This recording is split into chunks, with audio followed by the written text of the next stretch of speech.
வள்ளல் பெருமானாருக்கு முன் தோன்றிய அருளாளர்கள், ஞானிகள், சித்தர்கள் அவங்கெல்லாம் ஏகதேசம் ஒரு சில இடங்களில் உயிர் இறக்கத்தை பற்றி சொல்லியிருக்கிறாங்க.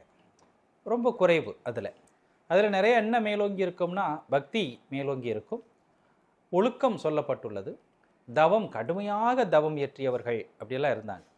ஆனால் இவ்வளவு பேர் இவ்வளோ விஷயங்களை செஞ்சும் ஏன் அந்த மரணம்ங்கிற ஒன்றை ஜெயிக்க முடியலை அப்படிங்கிறத ஐயா பார்க்குறாரு. அவ்வளோ பண்ணி அவங்க மரணம் ஜெயிக்க முடியல. அதாவது பல்வேறு ஆற்றல்களை பெறுகிறார்கள், சித்துகளை பெறுகிறார்கள், இறைவனுடைய அருளை பெறுகிறார்கள். ஆனால் ஏதோ ஒரு சூழ்நிலையில் தடைபட்டு போயிறார். அப்போ இதை வள்ளல் பெருமானார் பார்க்கிறார்.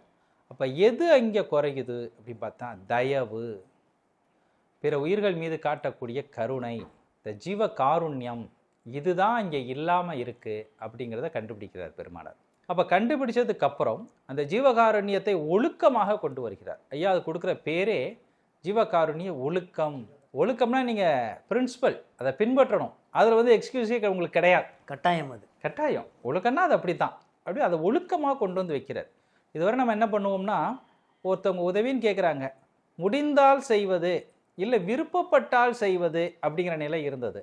ஐயா என்ன சொல்றாரு, விருப்பப்பட்டால் செய்வதில்லை, அது உன்னுடைய அடிப்படை கடமை. ஸ்ரீ கந்தவிலாஸ் விபூதி குங்குமம் மற்றும் ஸ்பெஷல் பஞ்சாமிர்தம், சிவப்பு சிறப்பு.